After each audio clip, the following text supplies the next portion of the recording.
La fresque de notre noyade nationale, un tableau du peintre français Joseph Désiré intitulé Le déluge, montre une scène saisissante. Un homme campé sur un rocher tend la main pour sauver de la noyade un vieillard à la barbe blanche. Le geste est héroïque, mais en contrebas, dans les eaux noires, se débattent sa propre femme et son fils qu'il pourrait sauver sans effort et qu'il ignore délibérément. À première vue, c'est un scandale pictural.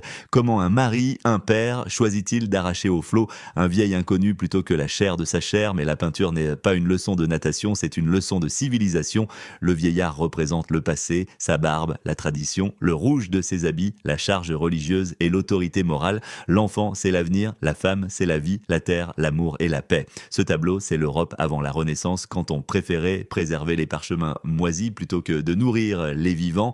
Maintenant, fermons le musée, sortons dans la rue et faisons un détour en Algérie, car cette scène, repeinte en burnous et en djellaba, c'est l'Algérie d'aujourd'hui. Chapitre 1, le vieillard national. Chez nous, le vieillard à sauver n'a pas toujours une barbe blanche, parfois c'est un.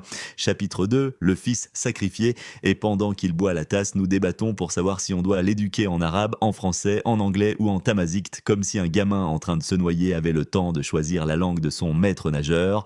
Chapitre 3, l'épouse ignorée.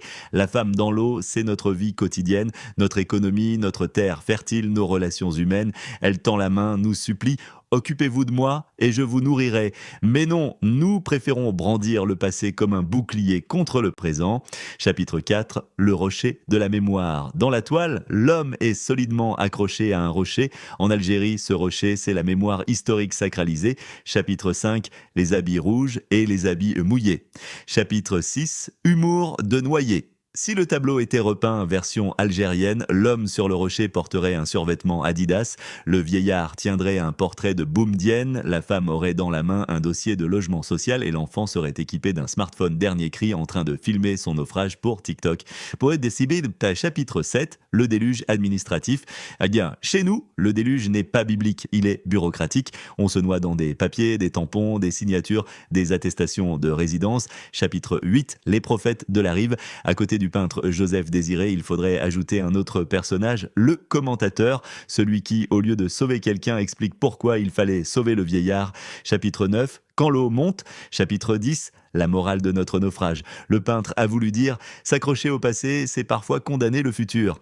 Nous, on répond: oui, mais notre passé est unique, comme si la beauté d'un cadavre justifiait qu'on le garde au milieu du salon. Et suite de l'article dans L'Algérie, Tafsir Ismail Zanoun, recueil de 99 chroniques, disponible uniquement sur Amazon.